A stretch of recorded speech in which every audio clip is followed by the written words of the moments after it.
Do you know what it feels like to hear your own children whisper that you won't make it past Christmas? To see them laugh at the very machine that keeps you breathing? I do, and I'll never forget it. My name is Frances Whitlow. I'm 72 years old, and this is my story. Before I begin, I'd like to know, where are you watching from? I always find comfort in hearing where people are listening, because sometimes, even in betrayal, we can find connection in each other's stories. Now, let me take you back to that Christmas. The dining room was dressed for the holiday the way it always had been: candles glowing, ham roasting in the oven, cranberry sauce in crystal bowls that had been in my family for generations. My oxygen tank hummed softly beside me, its rhythm familiar, almost like background music. I tried to focus on the warmth of the lights, the smell of cinnamon, the sight of snow falling lightly outside the window. But warmth only goes so far when the people around the table treat you like you're already in the grave. I sat at the end of the table, as I always did, while my two sons, their wives, and my daughter busied themselves with laughter and chatter. At first it seemed normal: the clinking of silverware, the passing of dishes, the occasional toast. I held my fork carefully, breathing slowly through the tube in my nose, trying not to let the tank hiss too loudly. Then I caught it, a sharp chuckle from my son, Greg. He leaned close to his wife, thinking I couldn't hear.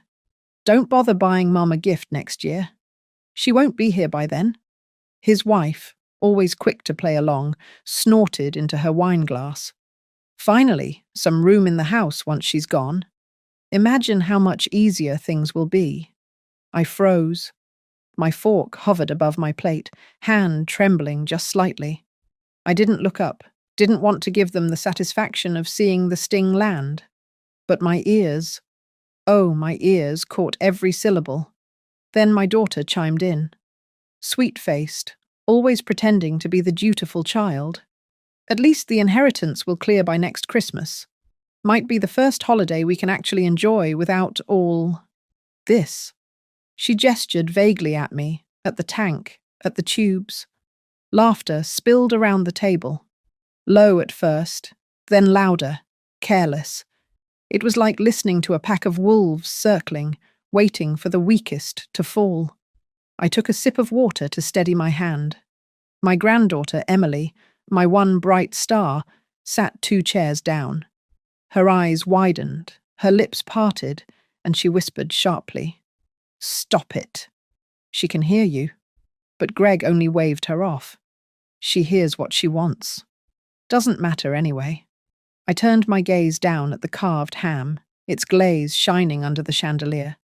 I thought of all the Christmases past, the years when I stayed up until dawn wrapping gifts, the times I worked double shifts to make sure they never went without. Flashback. I saw myself, years ago, achy, widow at 45, standing in a cold kitchen with unpaid bills stacked high, telling myself I'd find a way. I always did. I packed lunches, paid tuition, patched clothes, and smiled through my own exhaustion. All for them. And this was what I earned in return: laughter at my oxygen tank, mockery of my lifespan. My chest tightened, not from illness, but from something sharper: betrayal. I looked at Emily then. Her small hand squeezed mine under the table. Her eyes, full of silent fire, said what no one else dared to say. "You matter." That was enough to stop me from crumbling in that moment. I raised my chin, forcing my breath to steady, and I let their cruel words slide over me as though they hadn't cut deep. Inside, though, something shifted. That night, as I sat alone in my room with the soft wheeze of the oxygen tank filling the silence, I replayed their voices, their laughter, the casual cruelty, and for the first time in years, I didn't feel weak. I felt resolved. If they thought I was a burden, if they thought my days were numbered, if they thought they could laugh at the woman who gave them everything, then they were about to learn what it meant to underestimate Frances Whitlow. I whispered into the quiet. If they think I'm done, they're about to learn otherwise. And with that, the first spark of a plan began to burn inside me. The days after Christmas carried a silence that clung to me like frost on windows. The laughter of my children still echoed in my head, sharper than the hiss of my oxygen tank. Every time the machine exhaled beside me, I remembered their smirks, their words. "She won't be here by next year." It would have been easy, too easy, to let their voices sink me into despair, to shrink further into the chair where I spent most of my afternoons, staring at the television but seeing nothing. But grief and humiliation can do strange things to a woman. They can make her crumble, or they can sharpen her. For me, that night, it sharpened. I woke the next morning with the familiar tightness in my chest. The routine was always the same. Attach the tube, check the tank, make sure the flow was steady, and shuffle toward the kitchen for tea. It should have been a moment of fragility, but that morning, as I looked at myself in the mirror above the sink, I saw something different. My hair, silver and thin, was pulled back into a bun, my face lined with years of sacrifice. But my eyes, oh, they were alive again. There was steel in them, a glint I hadn't seen in years. I whispered to my reflection, "You're not done." Not yet. Still, my body reminded me of its limits. Every step across the kitchen floor carried weight. Every breath needed help. And yet, I remembered something my late husband, Walter, once told me before the sickness took him. He had taken my hand one quiet evening after a hard day's work, his voice low but steady. "Francis, promise me this. Never let them treat you like you're less than the mother who built their lives. You've carried too much to ever let anyone carry you like baggage." Those words had comforted me back then, in the early days of widowhood, when the bills were stacked high and the house was full of hungry mouths. But now, decades later, they came back with a new purpose. I realized I had been letting my children carry me as though I were a burden, not a foundation. And that had to change. That week, I had a doctor's appointment. My daughter was supposed to drive me, but she claimed she had plans with the girls. I took a cab instead, gripping the handle of my tank as the car jolted over potholes. The waiting room smelled faintly of antiseptic and old magazines. When my name was called, I shuffled in, bracing myself for more bad news. But Dr. Miller surprised me. He looked at my charts, listened to my breathing, and said, "You're stable, Francis. Your condition isn't worsening. You may be limited, yes, but you've still got years ahead if you take care of yourself. Years. Not months. Not weeks. Years." My heart swelled. I thought of my children's smug faces at the Christmas table, their whispers that I wouldn't see another holiday. And for the first time in a long time, I allowed myself to smile. I had time. Enough to do what needed to be done. That night, I sat with a notepad on my lap. The oxygen tank hummed beside me, but I hardly noticed it anymore. Instead, I wrote out names. I wrote out memories. I wrote out the sacrifices I had made. Each tuition payment, each medical bill, each meal cooked from nothing when money was short. And then, I wrote down the cruel words from Christmas. Each line felt like a nail hammered into the coffin of my patience. By the end of the night, I knew what I had to do. It wasn't revenge. Not exactly. It was justice. Balance. If they believed I was already gone, then I would act as though I were. I would tie up the loose ends of my life, not in their favor, but in truth's favor.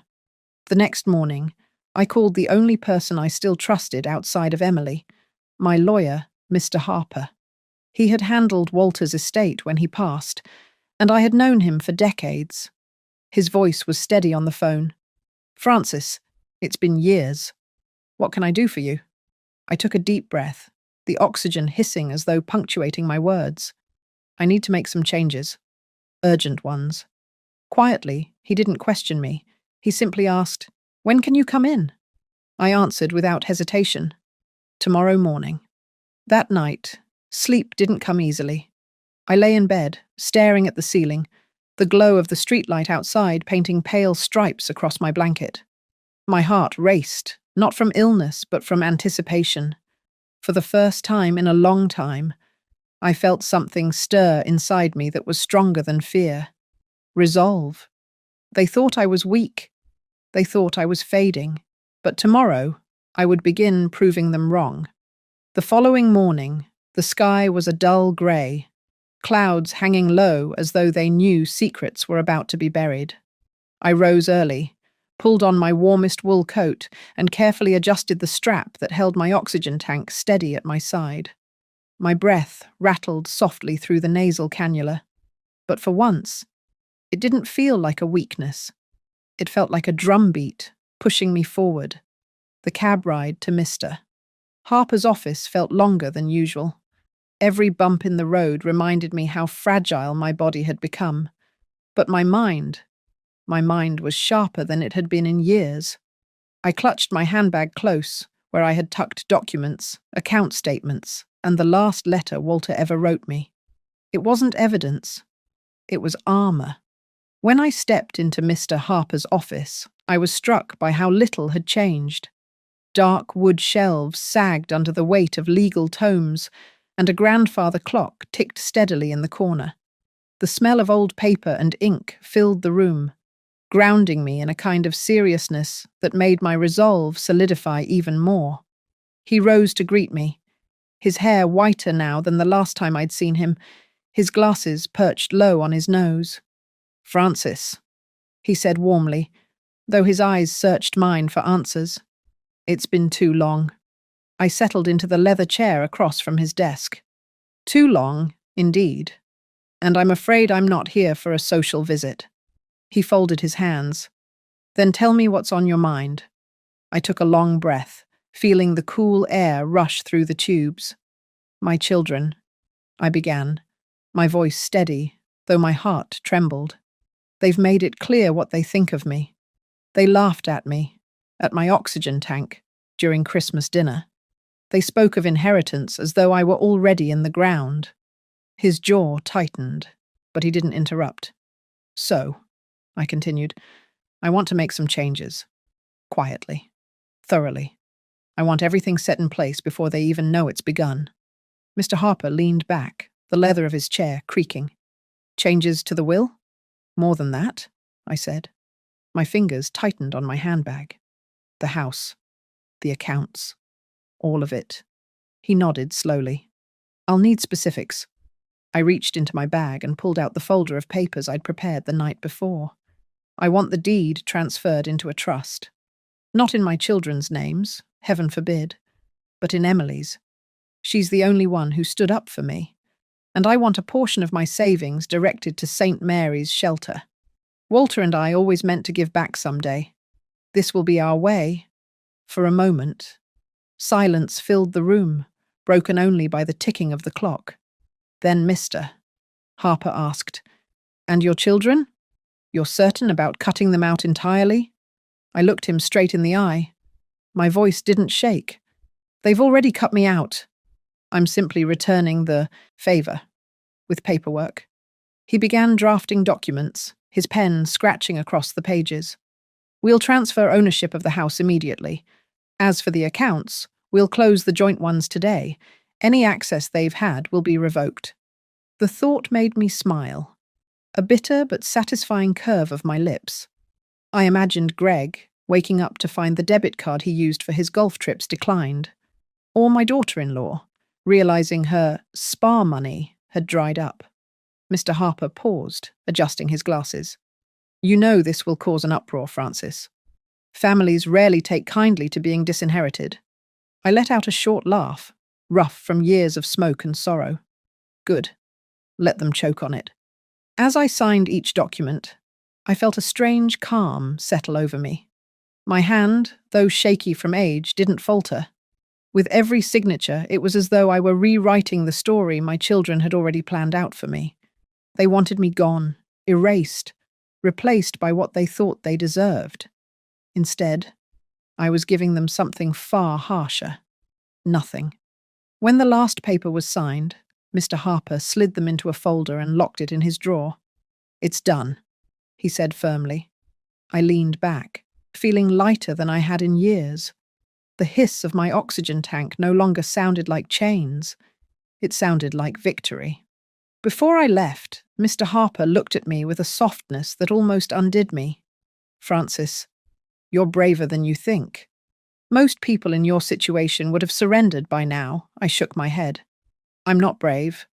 I'm just tired of being underestimated." He nodded once, a quiet acknowledgement of a battle well begun. That evening, back in my small living room, I sat with Emily. She'd come by to bring me dinner, her eyes full of warmth that reminded me there was still good in family, just not in the ones who shared my blood. "Grandma," she said gently, "why are you smiling?" I reached for her hand, squeezing it. "Because, my dear, today I took back what they thought they'd already stolen, and tomorrow I'll take back even more." She didn't press for details. She simply hugged me, her cheek against mine, and whispered, "You're stronger than they'll ever know." And for the first time in a long while, I believed it. After the documents were signed and the accounts closed, I knew I couldn't stay in that house much longer. Every room held echoes of my sacrifices. The kitchen, where I had stretched pennies into meals, the hallway where I hung their school photos, the bedroom where Walter once held me after long days. And now, those same children I raised saw it all as a waiting prize. If I stayed, they'd circle me like vultures. So I decided I would vanish. The first step was subtle. I began packing in silence. Not the dramatic kind of packing with suitcases clattering downstairs. No, this was the kind of packing only a woman who had lived through decades of endurance could do. A little each night. A few clothes, some photo albums, Walter's old watch. Essentials only. I didn't need much. I wasn't running toward luxury, just peace. I kept the oxygen tank strapped by my side as I worked, its hiss reminding me of time slipping by. And each time I folded another sweater into the bag, I whispered to myself, "They won't have the satisfaction of watching me wither." By the end of the week, I had called a moving service. Quiet, discreet.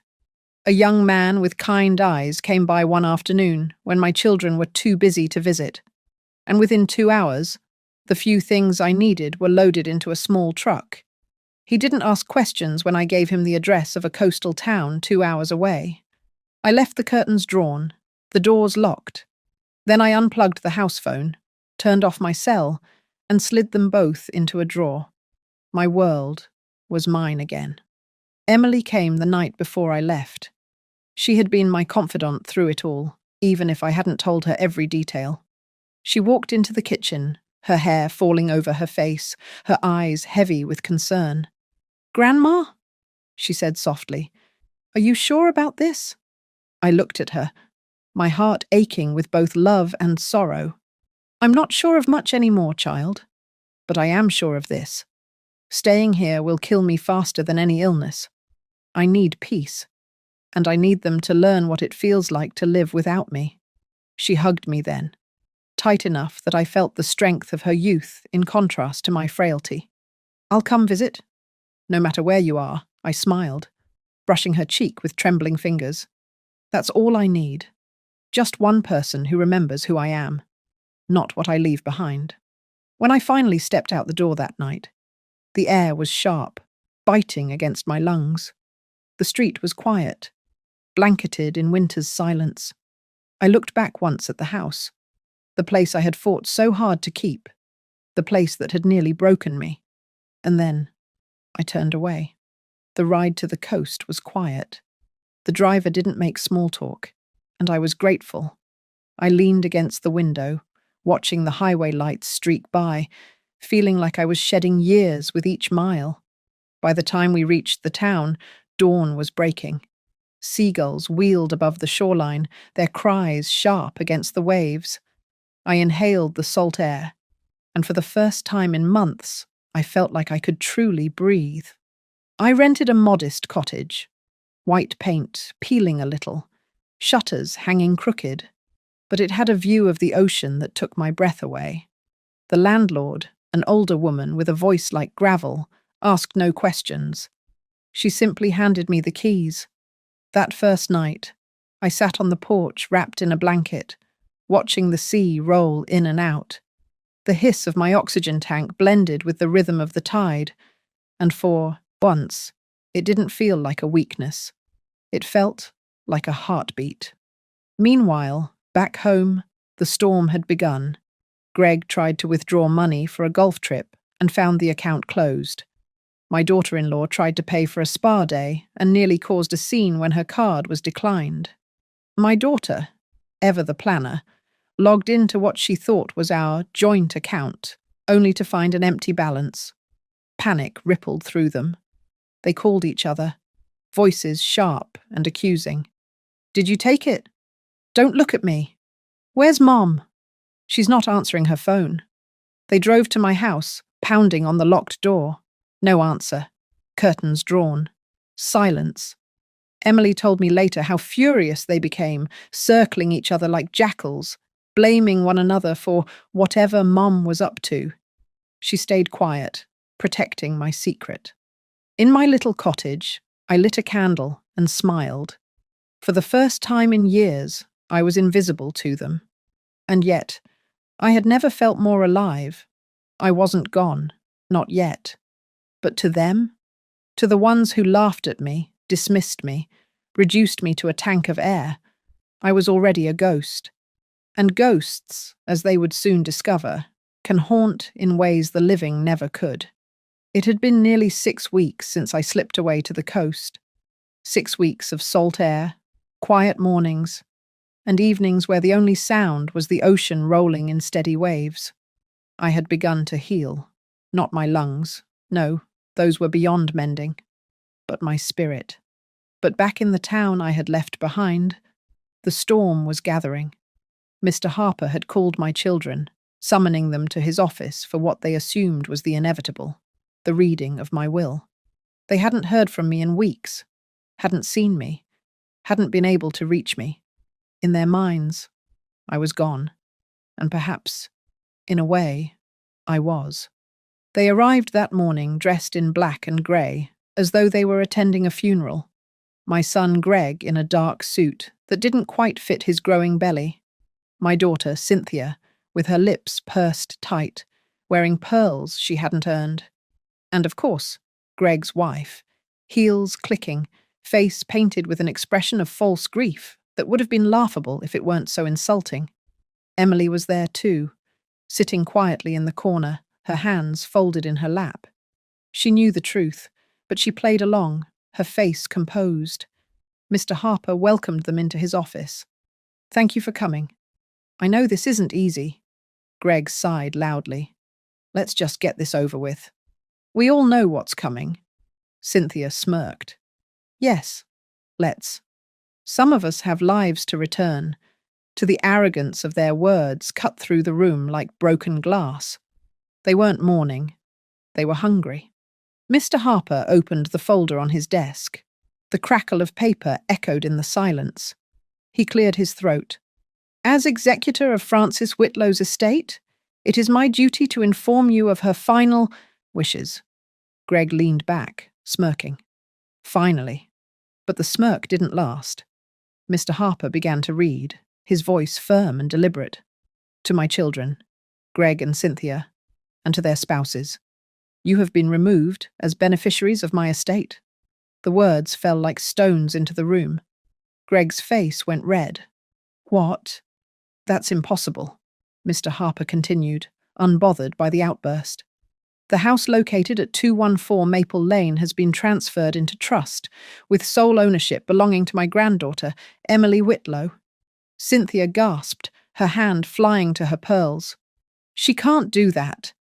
"And," Mr. Harper went on, "a portion of Frances's financial assets have been directed to St. Mary's Shelter in memory of her late husband, Walter Whitlow." Greg slammed his fist onto the desk. "You're lying." "She would never. She knows we need that money. She knows." Mr. Harper adjusted his glasses calmly. "It's all here. in her signed documents. Legal and binding, witnessed, notarized, airtight. The silence that followed was thick with shock. My children sat frozen, their faces twisted in disbelief, their carefully laid plans crumbling around them. And then, just as Mr. Harper was about to close the folder, I stepped into the room. The hiss of my oxygen tank announced me before my voice did. They turned, one by one, their eyes wide. Greg's mouth fell open. Cynthia's face drained of colour. I stood there, frail but upright, with Emily by my side. "Surprised?" I asked, my voice calm, steady. Greg stammered. "Mum? You're alive?" I nodded. "Alive. More alive than you expected, certainly." Their eyes darted back to Mr. Harper, as though hoping he would undo what they had just heard. But he only folded his hands and leaned back, silent witness to the storm that was about to break. I walked slowly toward the desk, the wheels of the tank rattling softly across the floor. Each step was a statement, each breath a defiance. "You laughed at me," I said, my gaze sweeping across their stunned faces. "You mocked the machine that keeps me breathing. You counted the days until you could bury me and collect what you thought was owed to you." Cynthia's lip trembled. We didn't mean it, Mother." I held up my hand, silencing her. "You did mean it, and you forgot that I was listening. I heard every cruel word at that Christmas table. I saw the greed in your eyes. I gave you my life, my work, my years, and you gave me nothing but contempt." Greg leaned forward, his voice rising. "This isn't fair. We're your children." "Children?" I let the word hang in the air, bitter and sharp. "Children don't laugh at their mother's failing lungs. Children don't circle like wolves, waiting for their mother to die. Number. You may have been my children once, but you chose greed over love. And now, you'll reap the consequences." Emily squeezed my hand, her eyes brimming with tears, not of sadness, but of pride. Mr. Harper spoke then, his tone final. "Everything Mrs. Whitlow has done is within her rights. This is her decision, and it stands." The room was silent, except for the sound of my breathing, steady and defiant. I turned to leave, my voice carrying one last truth. I may need oxygen to breathe, but I don't need betrayal to live. And with that, Emily and I walked out, leaving them in the ruins of their own expectations. The air outside Mr. Harper's office was cool, crisp, and almost sweet. My lungs still strained with every breath, but each inhale felt like triumph. Emily walked beside me, steadying my arm as we made our way down the steps. Behind us, the muffled sound of raised voices spilled through the office door. Greg shouting, Cynthia crying, my daughter-in-law hissing like a cornered cat.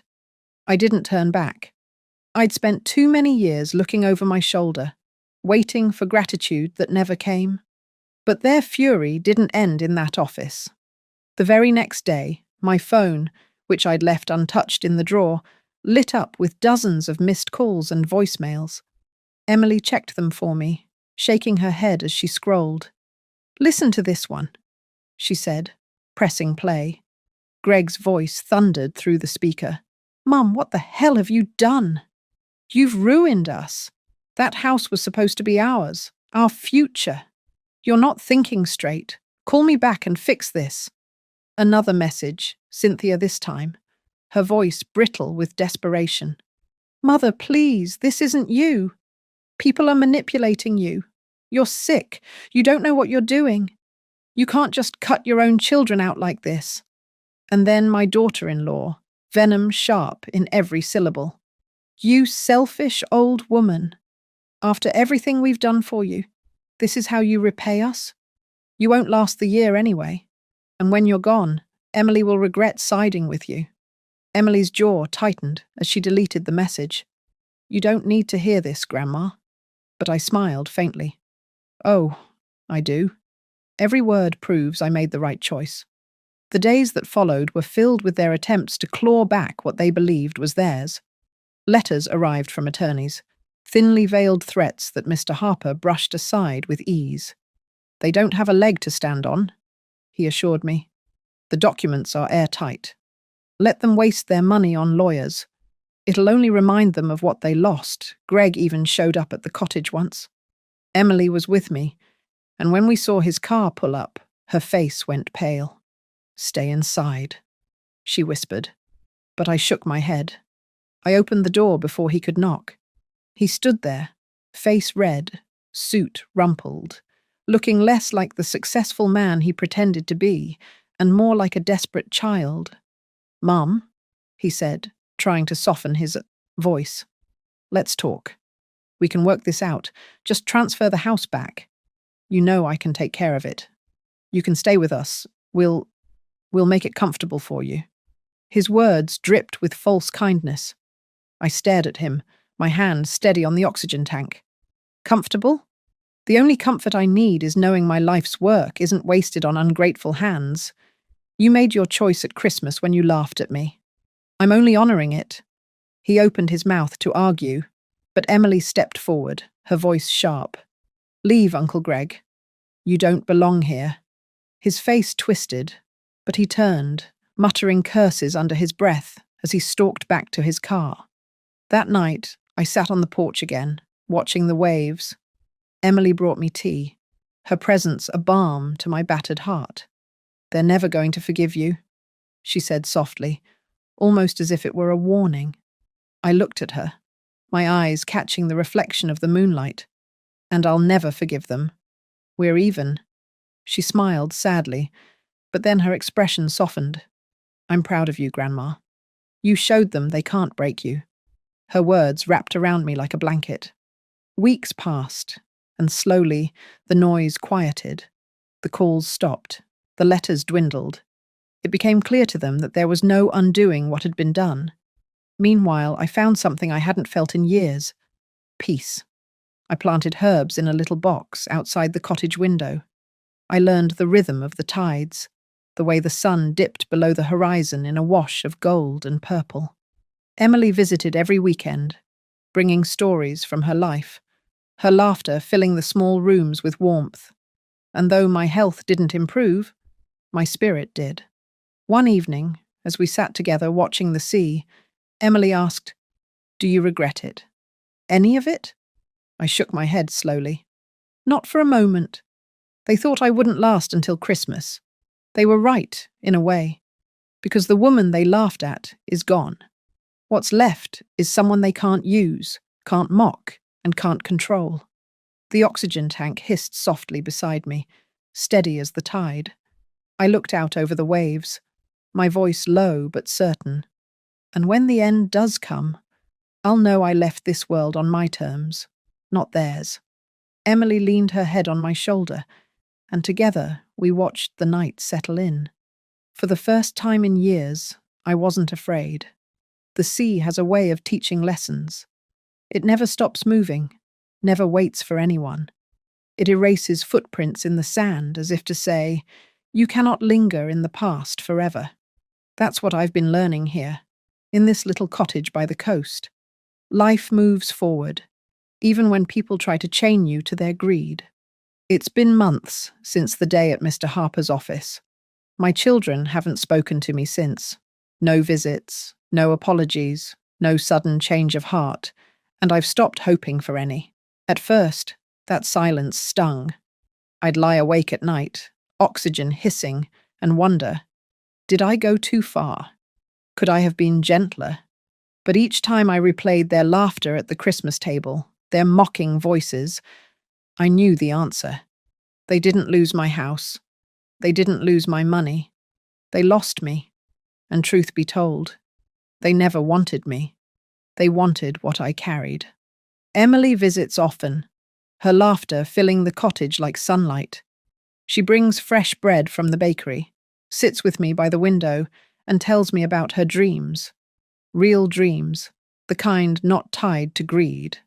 She once asked, "Do you miss them, Grandma?" I thought long and hard before answering. Finally, I said, "I miss who I thought they were, but I don't miss who they became." She nodded, her young eyes understanding more than I expected. I still use the oxygen tank every day. They thought it was a symbol of weakness, something to mock. But I've come to see it differently. It's a reminder that I'm still here.